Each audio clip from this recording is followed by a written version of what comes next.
About Porgy and Bess as the great American opera, and I feel this way about West Side Story as the greatest American musical because with a guy who literally stalks her. Yeah. Weird. Super weird. So we didn't do that this time. How does someone go from being Steven Spielberg's golden discovery to being erased from Disney posters and performing for free on the streets of London? Rachel Zegler had everything: the talent, the hype, the roles of a lifetime. But in just a few short years, she managed to torch it all. One viral interview, one PR disaster, and one eyebrow-raising balcony performance at a time. This isn't your typical Hollywood fall from grace. It's a front row seat to one of the most bizarre self-destructions the entertainment industry has ever seen. In the often brutal world of Hollywood casting, miracles are rare, but Rachel Zegler's breakout was nothing short of one. At 17, armed with only a self-taped audition and 0 film credits, Rachel Zegler reacts to Snow White being removed from theaters. Disney's Snow White remake has officially crashed, and she was plucked from obscurity by one of the most legendary directors alive. Steven Spielberg chose her from over 30,000 submissions to play Maria in West Side Story. It was a dream come true, the kind of industry-defining leap that almost never happens for someone that young and unknown. Hollywood immediately started whispering. A new star was born. Zegler wasn't just talented, she had poise, she had range, and she had the backing of titans. With a Golden Globe under her belt for her very first performance and red carpets rolling out before she was even old enough to order a drink, many thought she was on track to be the next household name, a rare fusion of classic talent and modern appeal. She was seen as the future. Her story sparks a deeper conversation. Is Zegler simply a young star caught in the relentless machine of fame, or has her own That's when Disney entered the picture. In a move that signaled total confidence in her stardom, they cast her in their $200+ million live-action remake of Snow White. It wasn't just any casting, she was to lead one of the most iconic fairy tales in cinematic history.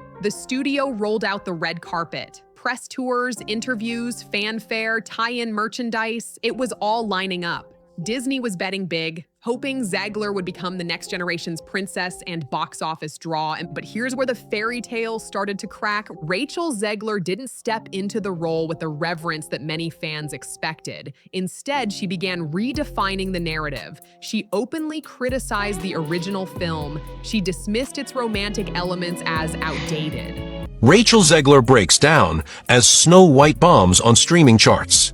Rachel Zegler visibly broke down. She downplayed the prince's role and rebranded Snow White as a modern, just ruler who didn't dream of love, but of leadership.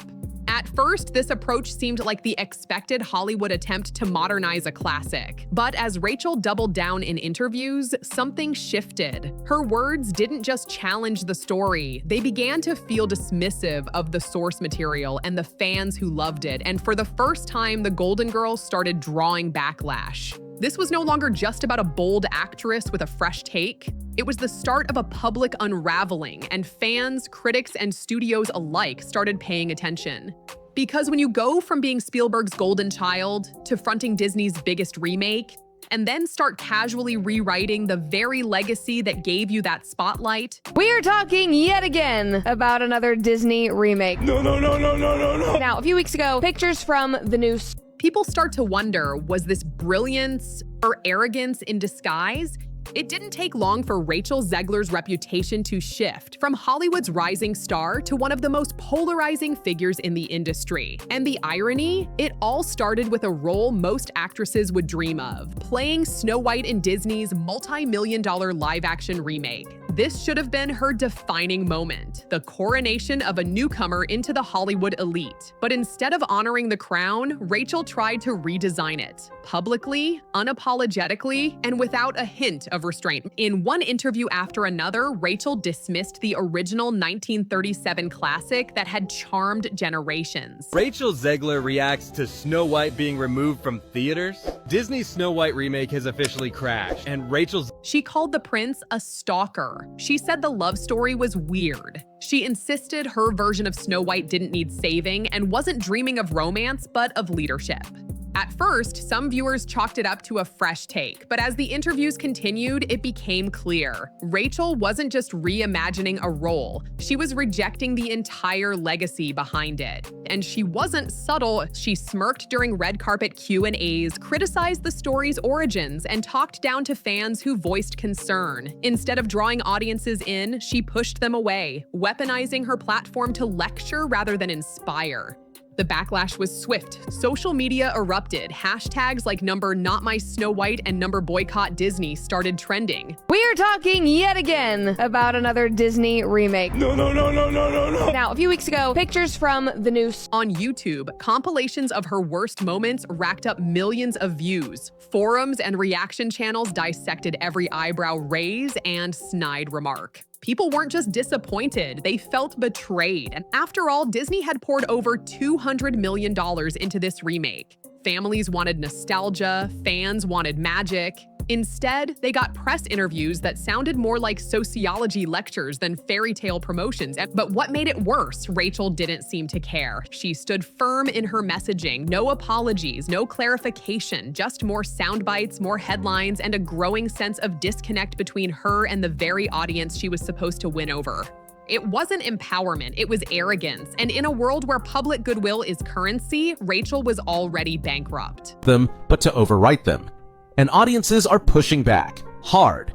Snow White has become the symbol of that backlash. What should have been a dream project had morphed into a controversy magnet. Disney was silent. Executives watched nervously. But fans? They were done listening. And Rachel, she was just getting warmed up. Behind the scenes at Disney, the mood wasn't just tense, it was code red. When Rachel Zegler began her media tour, the studio still had high hopes. They'd invested heavily, not just in the film's $200 million production, but in merchandising, marketing, international rollout, everything. This wasn't a niche release. This was supposed to be Disney's next billion-dollar fairy tale. People are really annoyed with Rachel Zegler, but this time for a totally different reason. Throughout the entire movie, she moves her mouth in such a weird way. But what they hadn't accounted for was the fallout, not from critics or competitors, but from Rachel herself. Her interviews were quickly becoming PR nightmares, sound bites slamming the original story, mocking the prince, and belittling the concept of happily ever after were making rounds faster than Disney's marketing team could do damage control. And for a company that thrives on nostalgia and family-friendly branding, this was catastrophic. At first, Disney tried to weather the storm. They remained silent, hoping the outrage would pass. But when online backlash began evolving into organized boycotts and merch returns, panic set in. Internal leaks revealed a dramatic shift. Rachel's face started disappearing from official posters. Promotional materials got updated. Rachel Zegler is panicking, and it's not subtle anymore. After spending a year defending Disney's live-action Snow White, she's now watching the film. Stores quietly pulled her image from merchandise. Even toys and dolls from the film began showing only stylized versions of Snow White, no actress attached. Behind closed doors, executives debated delaying the release. Some even floated the idea of recasting or reshooting portions of the movie, an almost unheard of move at that stage in production. And worst of all, they stopped letting Rachel do interviews. Disney, the same studio that once plastered her face on every screen, suddenly went radio silent. No more magazine features, no more red carpet spots. PR teams were instructed to shift the spotlight to side characters and visuals, that didn't include the lead. This wasn't a rebrand, it was a retreat. One insider reportedly called it the Rachel Zegler Erasure Program. And while it sounded like a joke, it wasn't far from the truth. Rachel Zegler cries over Snow White box office flop. Rachel Zegler just appeared to break down during a recent Instagram live. The actress who was meant to lead a global Disney relaunch was now being treated like a liability. And the damage was only beginning. Because when audiences started seeing Rachel's face missing from a movie she was headlining, and they knew something was deeply wrong. And then came the moment no one could ignore, and when Rachel's meltdown moved from the screen to the stage. With Hollywood press quietly locking her out, Rachel Zegler made a bold pivot. If the cameras wouldn't have her, theater might. She took center stage in Evita at the historic London Palladium, a move that could have been her comeback. But instead of redemption, what followed was another public spectacle. From the start, expectations were sky high. Evita is no ordinary musical. It's iconic. We're talking over $500 million all in with marketing. But after losing nearly $200 million on Snow White, it's been played by legends like Patti LuPone and Madonna. Audiences shelled out upwards of $500 per ticket for a front row experience of Zegler's supposed rebirth as a stage actress. But what they got was something nobody saw coming. On opening night, the house lights dimmed, the orchestra swelled, and then nothing. Rachel wasn't on stage for the show's signature number, Don't Cry for Me, Argentina. Where was she? On a balcony, outside, singing to a crowd on the street. And that's right, instead of performing live for the paying audience, Rachel stepped onto a balcony and delivered the show's most emotional song to passers-by standing on the sidewalk. For free. Meanwhile, inside the theater, those who paid hundreds were forced to watch her on a screen like it was a sports bar live stream. Traditional narrative arc, closely following the 1937 plot while making space for subtle updates. Tell me if this is a track that you like. Does confused murmurs turned to outrage. Social media exploded with footage of fans sitting in stunned silence, some even walking out. One viral post summed it up. Paid $500 to watch Rachel Zegler through a monitor. Peak Broadway scam. Critics weren't kind either. They slammed the move as tone-deaf, self-indulgent, and worst of all, disrespectful to theater tradition. A live musical is supposed to be, well, live. And yet Zegler treated it like performance art meets PR stunt. Ticket sales plummeted. Within weeks, the once sold-out show began offering pay-what-you-want pricing. Some nights, it was literally free. Her performance had gone from elite Broadway ticket to charity case theater in record time. But it didn't end there. Rumors swirled that Rachel had pushed to modernize the script. So did you go directly from West Side? Like, did you have to audition for Snow White, or like, oh, they saw you in West Side Story? Allegedly trying to rewrite lines and insert social relevance into the classic production. Cast and crew were reportedly frustrated. Producers began distancing themselves, hinting in interviews that the production had been reshaped more than intended. Zegler's performance wasn't the issue. By most accounts, she sang beautifully. The voice was there. The acting was there. But none of it mattered because the show was no longer about Evita. It was about Rachel. Once again, the spotlight became a soapbox, and for the second time in a year, she turned an opportunity into a public punchline. And just when you thought she'd learned to keep her head down, casting, as well as some of the creative decisions, are reasons why apparently Disney wanted to take a step back, especially surrounding the comments that Rachel Zegler. She grabbed the mic again, this time to aim at her own fans. At this point, Rachel Zegler wasn't just burning bridges in Hollywood, she was torching the very people who made her famous. In a profession where fan appreciation is currency, Zegler treated hers like they were disposable. The woman handpicked by Spielberg and cast as a Disney princess began acting like fans were an inconvenience, and she made sure the world knew it. Let's rewind to a particularly infamous moment on Jimmy Kimmel Live. Zegler recounted how a fan once sang a line from West Side Story, the very film that launched her career, as she exited a Chili's restroom. Instead of taking it in stride, she told Kimmel the fan ruined her night, prompting laughter from the audience but disbelief from viewers at home. So, do you remember Rachel Zegler over here? She was the lead for Disney's Live. Imagine being so disconnected from your own success that a fan quoting your work becomes an act of offense. That moment wasn't just tone deaf, it was symbolic. It showed just how far she drifted from the people rooting for her. But that was just the beginning. She later admitted during a Snow White interview that she had to pretend to like people while taking photos with them at Disneyland. Pretend, not tolerate, not smile politely, pretend.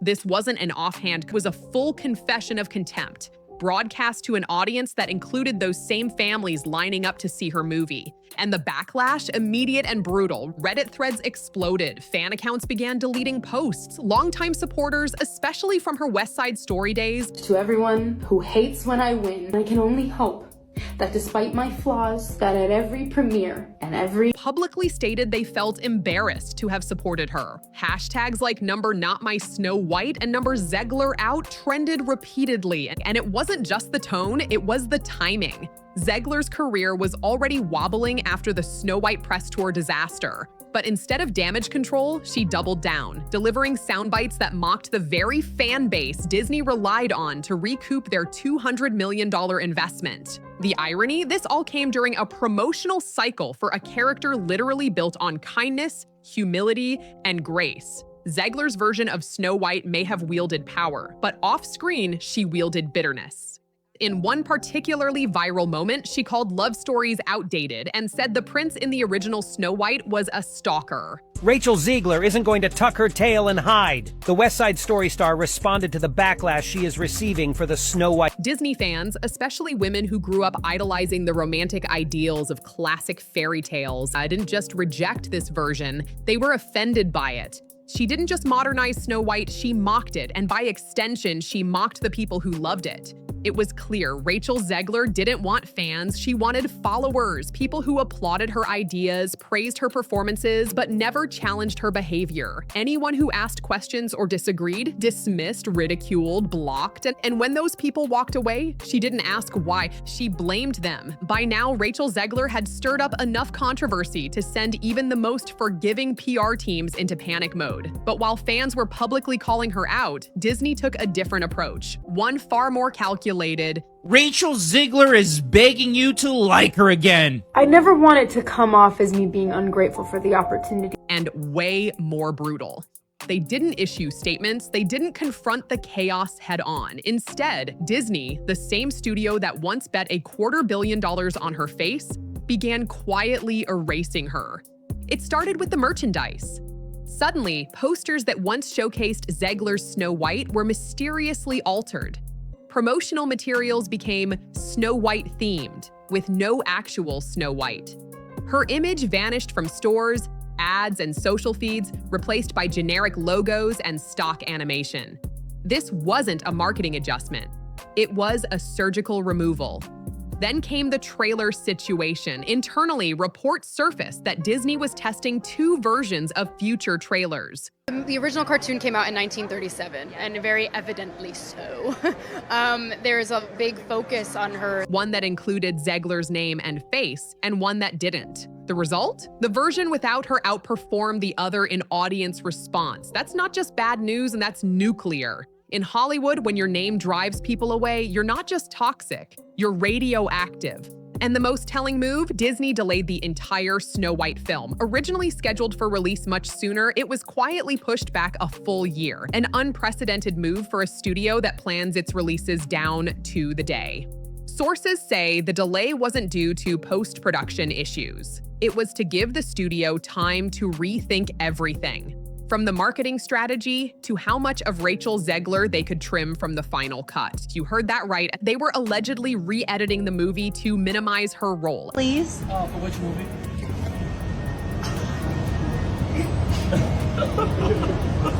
Imagine being the lead of a $200 million movie, and the studio is literally exploring how to show less of you. That's not rebranding, that's damage control at blockbuster scale. And this wasn't just about one movie. Insiders leaked that Disney began instructing press teams to avoid booking Zegler for promotional appearances. She became a liability, not for lack of talent, but for unpredictability. One quote, one press junket, one TikTok rant could sink an entire campaign. So the company that once crowned her a princess now wouldn't even let her wear the dress.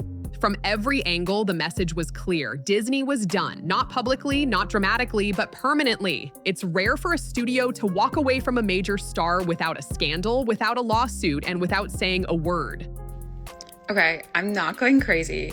I really liked this song when I first heard it, Waiting on a Wish from... But in Rachel Zegler's case, silence was the loudest breakup of all. After torching nearly every Hollywood bridge in sight, Rachel Zegler did what many fallen stars try when the screen goes cold. She ran back to the stage. Broadway had always been her roots. And what better way to reclaim credibility than by stepping into the legendary role of Eva Peron in Evita?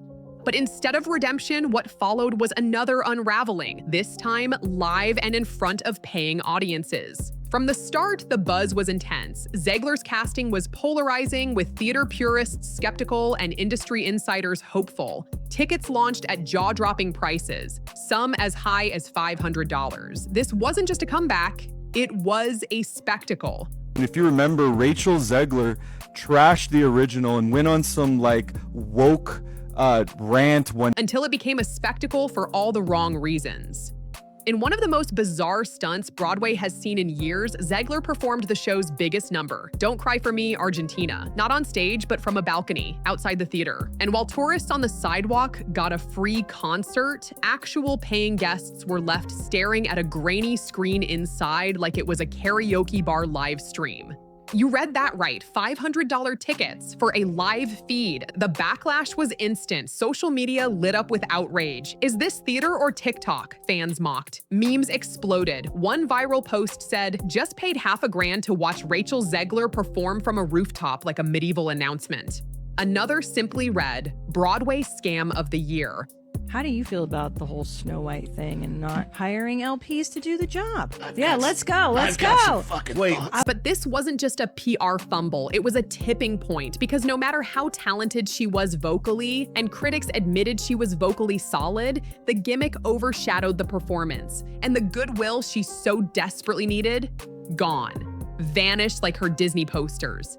Ticket prices plummeted. Within weeks, seats were being handed out for free. Pay what you can nights replaced premium pricing, and audiences thinned out. Some nights you could walk in off the street and get a seat for the cost of a coffee. The same woman who was once hailed as Spielberg's golden discovery was now performing for crowds smaller than a high school recital. Even worse, whispers began to circulate backstage that Zegler was trying to modernize the script. Snow White and the Seven Dwarfs, it's for dwarfs. We got Wee Man out. Wee Man from... Suggesting edits to align the show with her personal brand of progressiveness. For a production as iconic as Evita, that was sacrilege. And while producers publicly stayed quiet, leaks hinted at regret over casting her. One source allegedly said they had to reshape the entire vision of the show just to accommodate her changes. Instead of repairing her reputation, Broadway just gave her another stage to self-destruct on, this time without the safety net of CGI or movie edits. The attempt to reinvent herself failed, and Rachel Zegler didn't just fall flat, she reminded the world why they stopped watching in the first place. By now, the pattern was undeniable. What began as a meteoric rise had spiraled into an industry-wide cautionary tale. They made a movie about 10 years ago called Snow White and the Huntsman, and they had dwarves in them, but they weren't dwarves. They were tall guys that they CG. Rachel Zegler wasn't just disliked, she had become radioactive. Hollywood, once obsessed with her it girl potential, had gone dead quiet. No scandal, no dramatic cancellation, just silence. And in an industry that thrives on noise, silence is death. Studios weren't slamming doors, they were simply not answering the phone. Projects that once had her name in bold type started quietly removing it. Marketing teams ran tests on trailers, one with Rachel's name, one without. Guess which one performed better? The version where she was never mentioned. Being left out of a trailer sold more tickets. Executives weren't debating whether to fire her. They were pretending she didn't exist. Sources whispered that her Snow White merch was pulled from stores. Thanks to you, my charger's not charging on my iPad because it's got used to your iPad instead of mine. It's not charging. Posters vanished. Toys disappeared. Disney, the studio that bet hundreds of millions on her, had hit undo.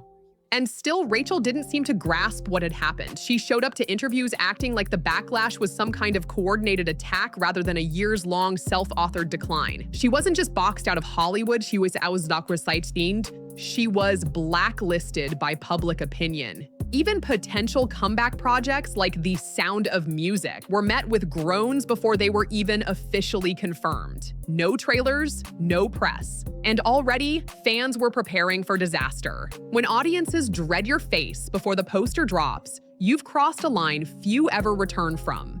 Why is 77-year-old Andrew Lloyd Webber so fond of 24-year-old Rachel Zegler at the recent West End premiere of Evita? This wasn't a talent issue. Rachel could act, sing, and command a stage, but none of it mattered anymore. She had spent years talking over the very people who championed her. Instead of building a career, she built a wall, then finger-pointing. And when the lights finally dimmed, no one stood up, no final ovation, no redemption arc, just the quiet, undeniable truth. Rachel Zegler wasn't canceled, she canceled world herself. Rachel Zegler's story wasn't supposed to end like this. She had everything. I actually met Rachel Zegler in New York after her Broadway show performing Romeo and Juliet, and let me just say, I have a couple opinions on her after meeting Talent, youth, and the full backing of Hollywood royalty, handpicked by Spielberg, crowned by Disney, touted as the next great star. And yet, in just a few years, she turned that golden ticket into a cultural cautionary tale. Not because she failed to perform, but because she failed to connect, failed to understand the room, failed to respect the roles she took, the fans who followed her, and the industry that handed her a dream on a silver platter. This wasn't the result of a smear campaign, a scandal, or even a single mistake. It was 1,000 small choices. Each interview, each post, each eye roll that slowly chipped away at the goodwill she once had. And in the end, what remained was not a star on the rise, but a name studios avoid, fans resent, and audiences ignore. The irony, Rachel Zegler didn't fall victim to Hollywood. She authored her downfall, had one quote, one performance, and one platform at a time. And now her story stands not as a tragedy, but as a warning that in a town built on fantasy, no one survives by mocking the audience that believed in you.